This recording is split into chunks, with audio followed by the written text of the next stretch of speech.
함께 보실 말씀은 구약성경 레위기 4장 22절에서 35절의 말씀입니다.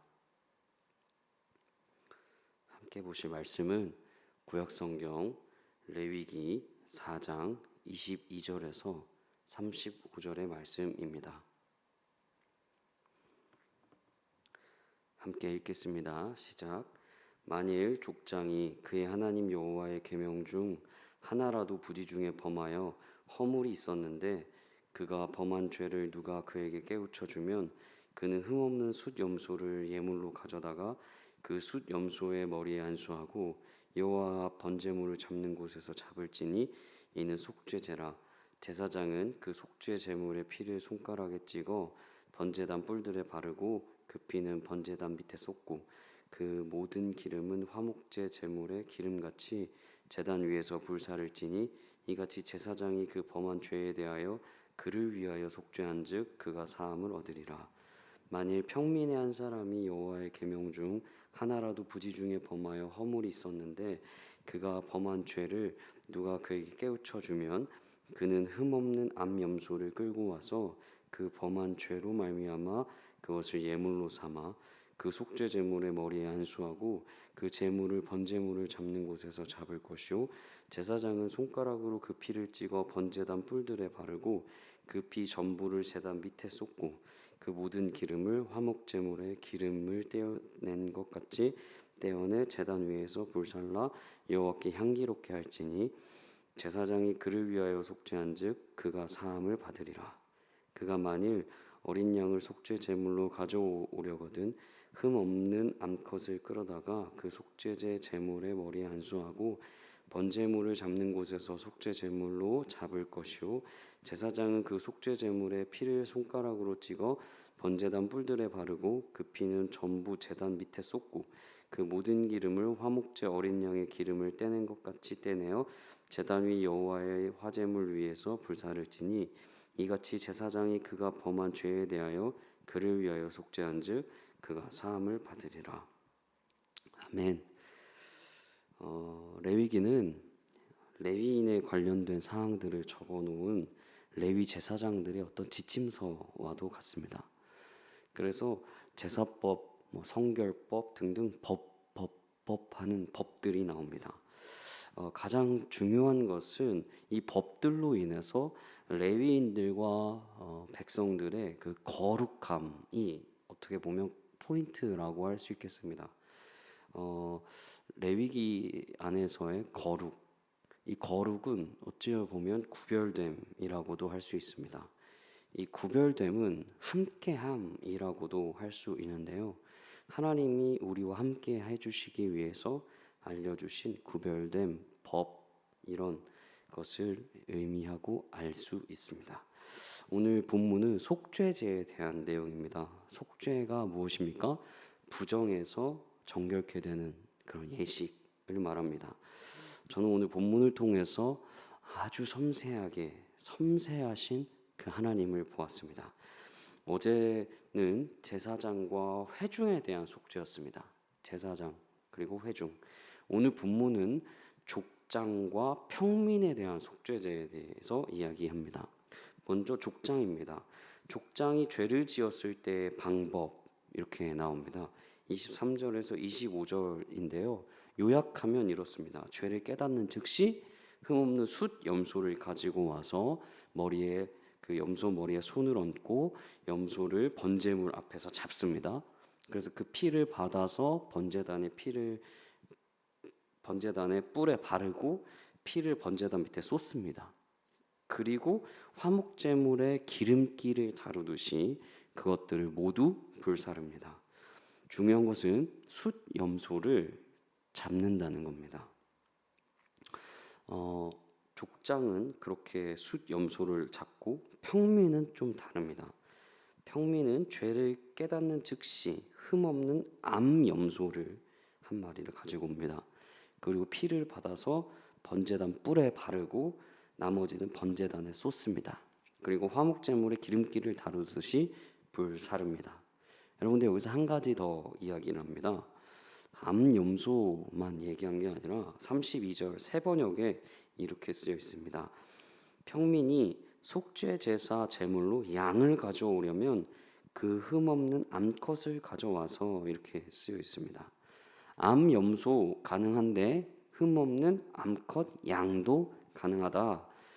염소도 되고 양도 된다. 이런 이야기를 하는 겁니다. 암 양을 잡아가지고 아까 암 염소 잡듯이 동일하게 제사를 진행합니다.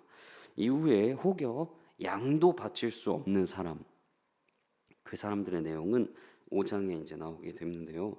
하나님은 제사장으로부터 족장, 평민, 그리고 또 경제적 어려움이 있는 사람까지 아주 섬세하게 하나님은 하나님의 나올 길을 예비하십니다. 그런데 죄에 대한 섬세한 그 길에 대한 예비가 있고 또 중요한 문장이 또 하나 더 있습니다. 우리 23절과 28절의 세 번역에 이렇게 쓰여 있습니다. 23절 세 번역은 이렇게 쓰여 있어요. 자기가 지은 죄를 깨닫는 대로 곧 흠없는 숫 염소 한 마리를 제물로 끌고 와서. 28절 세 번역은 이렇게 되어 있어요. 그는 자기가 지은 죄를 깨닫는 대로 곧 자신이 지은 죄를 속하려고 흠없는 암 염소 한 마리를 제물로 끌고 와서. 여기 보면 23절과 28절에 아주 중복되는 한 문장이 있습니다. 족장이든 평민이든 자기가 지은 죄를 깨닫는 대로라고 세 번역은 표현되어 있어요. 이것을 원어로 보면 이렇게 직역할 수 있어요. 그의 죄가 그에게 알려졌다. 죄가 주어가 되어서 죄가 알려졌다. 이렇게 얘기하는 겁니다. 지금 무엇입니까? 죄가 깨달아졌다는 겁니다. 그렇습니다. 깨닫지 못하면 그대로 죄를 가지고 삶을 살아갑니다. 그러나 오늘 본문에는 죄가 그에게 알려지고 죄가 깨달아지는 것입니다. 죄가 죄인 줄 깨닫는 것, 여러분 이것도 하나님의 은혜입니다. 하나님은 얼마나 섬세한지 모릅니다.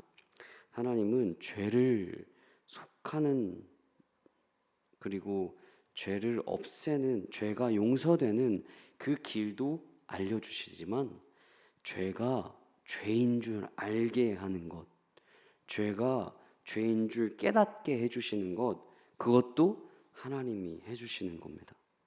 하나님은 아주 섬세하게 저희에게 알려주십니다. 여러분 예수님 믿는 것도 동일합니다. 예수 믿으면 천국에 가는 것 확실히 믿기도 합니다. 그러나 한 가지, 예수님 믿으면 이제는 죄가 깨달아져서 죄가 죄인 줄 알게 되는 겁니다. 그래서 죄를 짓지 않으려고 노력합니다. 우리 오늘 본문은 너무나 은혜가 되는 본문인 것 같습니다. 한편으로는 굉장히 두려운 본문인 것 같습니다. 우리에게 죄를 깨닫게 해주시는 그 하나님이십니다. 그 죄를 깨닫게 되는 것이 하나님이 너희가 정말 죄인이라서, 너희 진짜 죄 가운데 그냥 아주 묻혀있는 그런 죄인이라서 정말 죽어야 해. 더 이상은 살 수 없어. 정말 너네 한심하다. 너희 진짜 되지 않는구나 라는 의미의 죄인됨을 깨닫는 것이 아닙니다. 정말 하나님이 나를, 진짜 하나님이 우리를 사랑하시는구나, 이걸 깨닫는 겁니다. 내가 정말 죄인이라서 정말 철저하게 죽어야 할 죄인이지만 그럼에도 하나님이 우리를 사랑하셔서 나를 이렇게 인도하시는구나, 이 깨달음이 되는 것입니다. 여러분 깨달음의 은혜이지 않습니까?